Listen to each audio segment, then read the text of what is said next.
Mm-hmm. And what better way to come back than this right here, Charleston White? Yeah, man. Yeah. Do you know how much shit we got from the last interview? Well, you know, it was. I watched the Passport Bros, and all the geeks and the freaks and the nerds, and the turds get mad because they got mommy issues, and they wanted us to beat up on Brittany. They wanted us to shame her. They wanted us to, treat her how guys who resent women would have done in that situation. Right. But you guys, because I was sitting over here with a hard dick. but you two guys, I commend you guys because you guys show class, professionalism, and you guys show a demonstration to young males and boys and even them niggas what a gentleman looks like. Appreciate that. That's what a gentleman looks like. For one, she was intoxicated, so we give her a pass. Right? A little water don't hurt. She didn't piss, she didn't spit, she didn't come on none of us, right? Mm-hmm. Right. So, okay, maybe, homie. allegedly. Yeah. So, homie, nah, man. When I went back and looked at it, I really appreciate you guys because I have a mother, I have a sister, I have a daughter, I have aunts, I have female friends, I have a woman. And if any of those women were in a situation like that where they went overboard and went over line, I would still want the men in the room to remain men, gentlemen, Right. and still treat a drunk. And I'm not calling Brittany this, but if you perceive her as a drunk bitch or a drunk hoe, still treat the little lady like a lady. Yeah. Don't stomp down on her. Cause she done got drunk, after you done heard her tell a life story, that would be pretty cold. Absolutely. Well, bigger than that, after I saw how she was treating my dog Shannon, I said, "Oh, she ain't gonna respect me neither." So let me. She in her zone right now. Okay. Ain't no point in amping up because she talking to the champ like that. Okay. Yeah. 7 foot, 300 pounds. It's just a lot of people either weren't around their mother, they don't have sisters, or they're under the impression that they are an alpha male. They're a high value man. There's no such thing as a high value man. And what are you leading to be an alpha male? What's wrong with just being because you have something that supersedes the alpha male, the sigma male. The sigma male have traits of the alpha and the beta, but he supersedes the alpha. So why they done got stuck on the alpha and don't tell you about the sigma? He carry both traits. He can go in any environment and play like a beta. He can lead like an alpha. But his traits supersede the alpha male. So tell them motherfuckers start studying that male, the sigma male. Could they just be talking? Yep. There's no such thing as a high value man.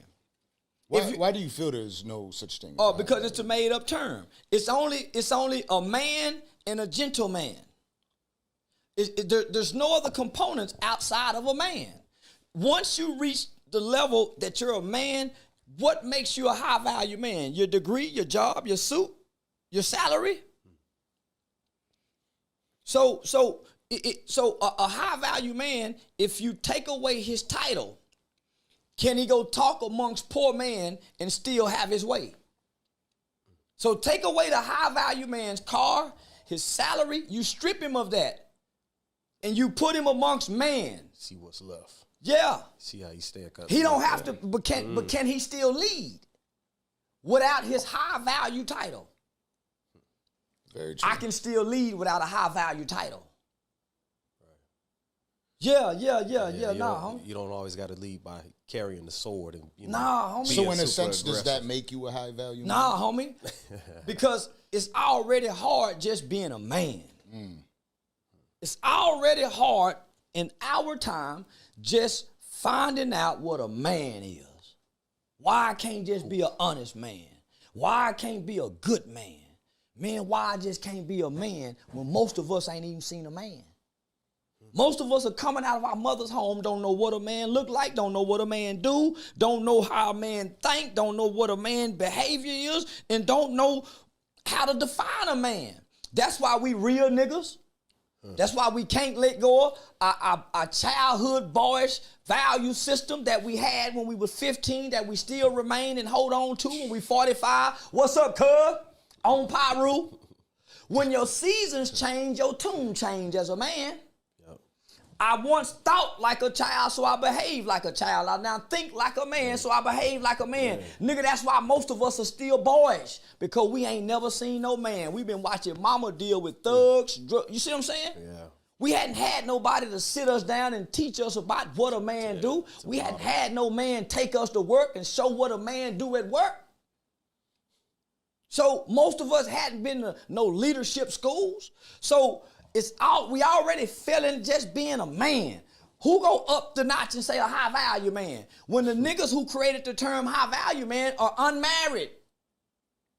Unmarried. Non-custodial fathers.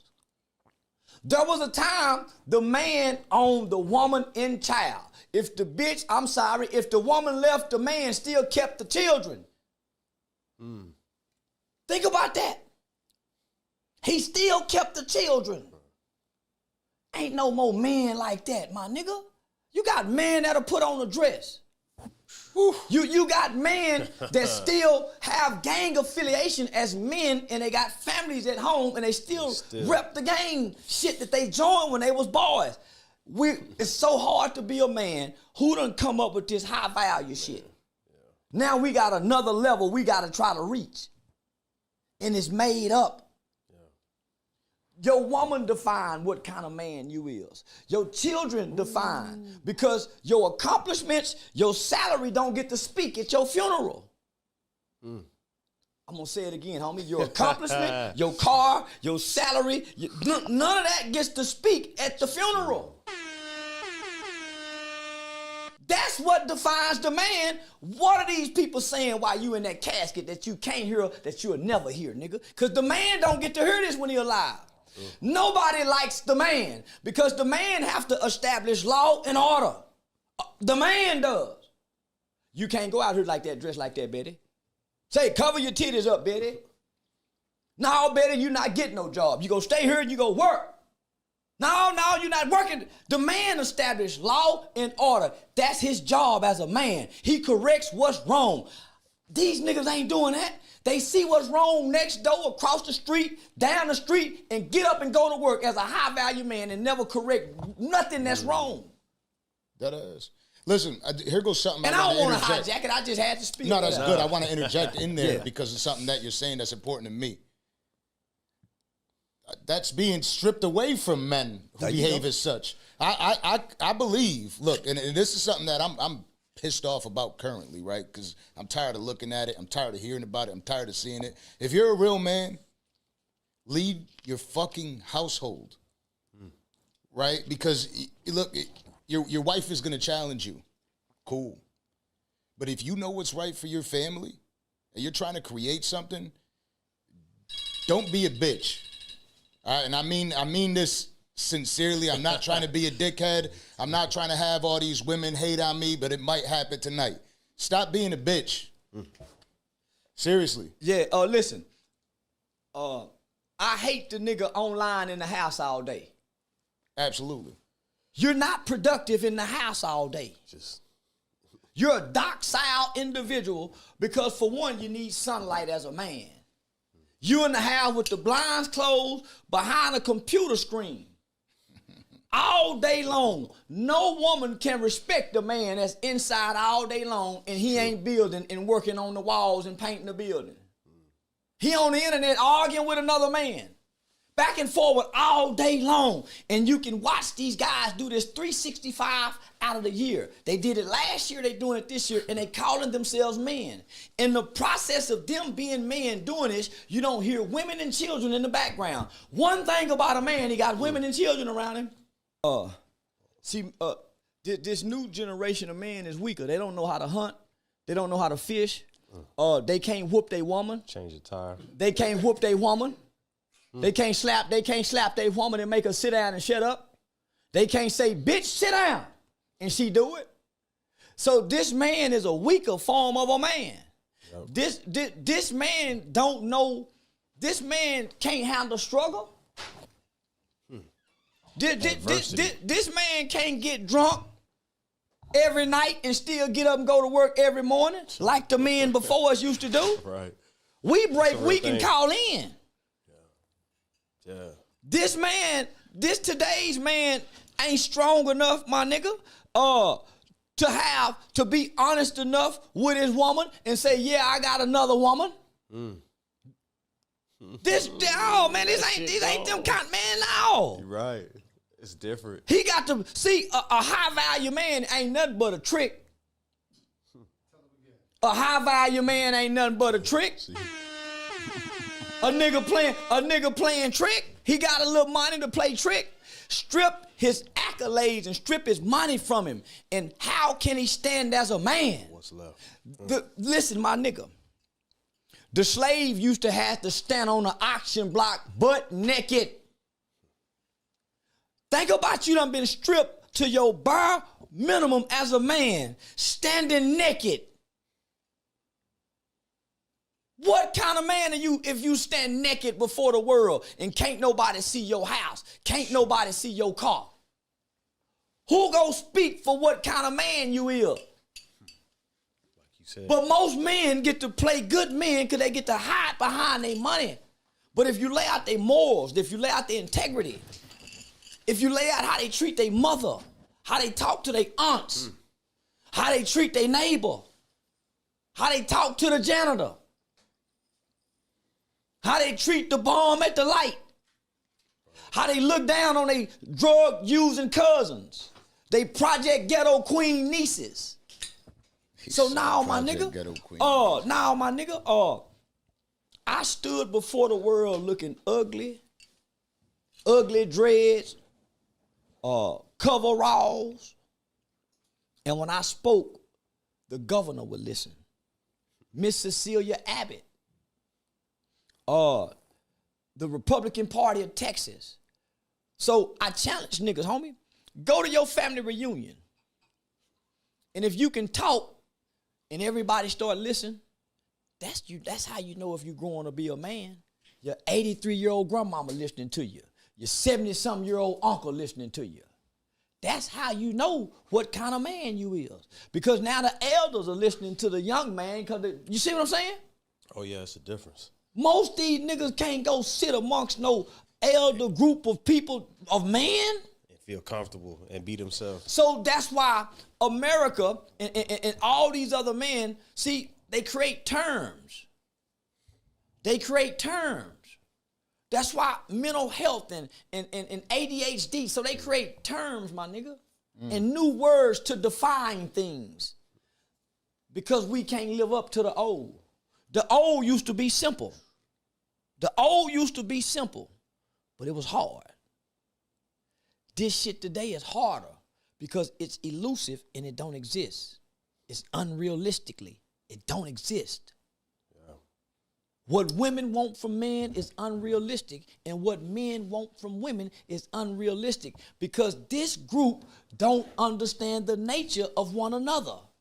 The women don't understand the power in the nature of a man. The man don't understand the power in the nature of a woman, and neither nor understand what a woman does and what a man does because they too busy trying to figure out what a woman and a man does. A woman is too busy trying to tell men how to be men. Women is sitting over here telling women how to be women. That's what Kevin Samuels was doing. And that's why we can't learn how to be men because we arguing with women about they need to be women. I tell my woman, don't worry about what a man is doing when he leave the house. If that kitchen is dirty, ain't no clothes for, why you worried about what I do as a man? You try to be a better woman. You work on being womanhood. You work on woman. And I be man, but don't you kill woman worrying about man. And people kill themselves worrying what man is doing, what woman is doing. Didn't you hear what I say? They worried about what you doing. Yeah. And you're losing sleep. You're not eating. You're fucking up your mental. You're in emotional distress, and you can't focus on your goals. You can't focus on your plan. So the whole time y'all in a relationship, y'all can never build because you don't understand man and woman. And you're fucking up the business. Come on now. That is. Hello. Imagine you and I were sitting here, and every time we had a fucking interview, we're having a conversation with somebody. You're like, no.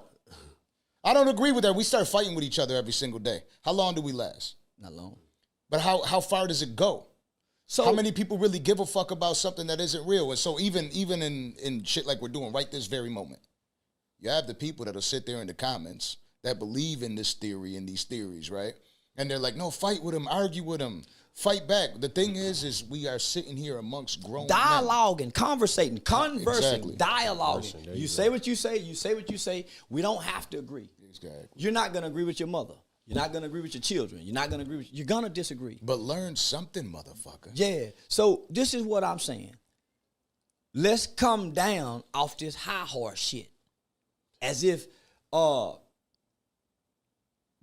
good man can't stand shoulder to shoulder with this so-called high-value man.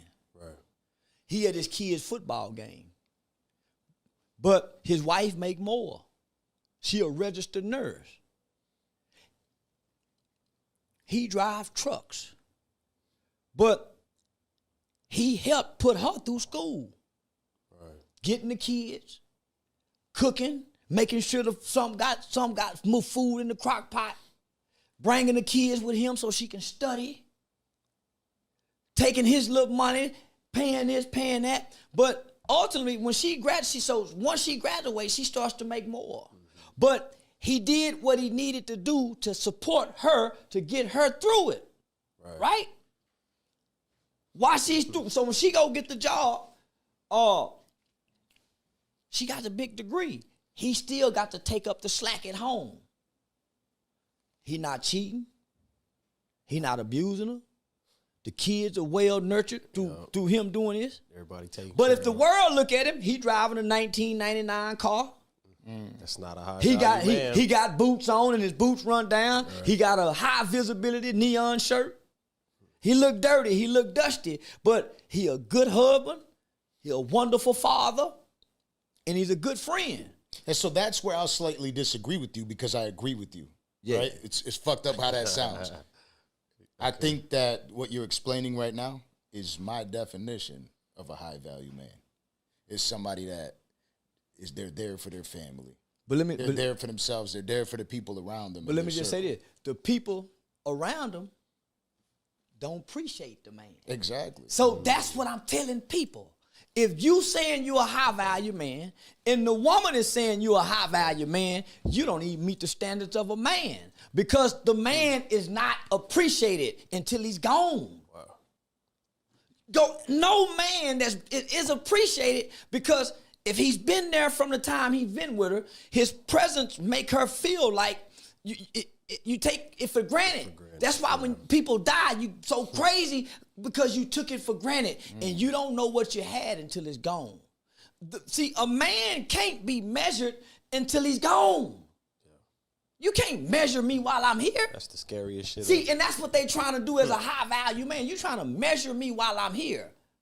And you trying to measure me without knowing whatever skeletons and demons that could come out the closet later down the road. True. See, there's 2 dates that people focus on.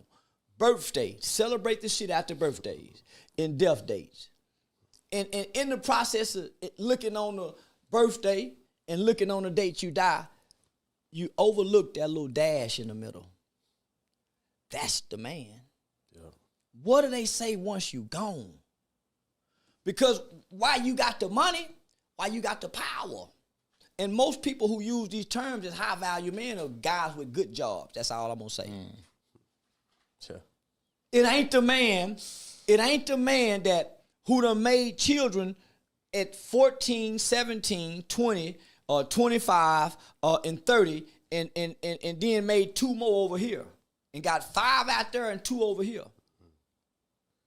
and he's doing his best. So you see what I'm saying? So, homie, why would we why would we devalue a man just to highlight high value men? Social media.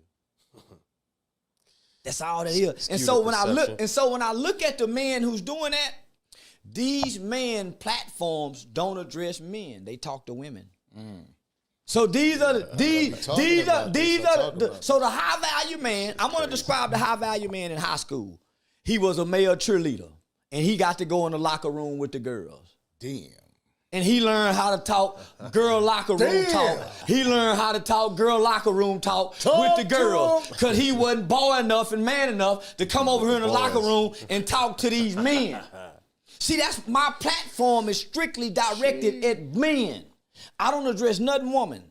It's all gangsters, killers, rappers. Yep. That's it. Kevin Samuel and them was addressing the women. A man can't tell a woman nothing about how to be a woman unless you want to be a woman. A woman can't tell a man nothing how to be a man unless you want to be a man. Now, I admit, most today's women want to be a man because Steve Harvey tricked them into thinking that they could think like a man. I said earlier. I'm talking they was about tricked. This. I feel like, right, that's the way now. Think like a man. A woman thinking like a man is mentally retarded. And I didn't mean to cut you off. No, go ahead. I feel most men, like, trying to think like a woman. Excuse me if this sounds rude. But as men, we were brought into this world to figure out a way to win constantly. Yeah. We always figure out a way to win and to survive. If you think like a woman and you're a man, you're automatically headed for failure. Well, that's when you start getting your ass sucked on. You start putting your hands on the shower, letting her eat you out in the shower, sucking on your ass with your legs in there.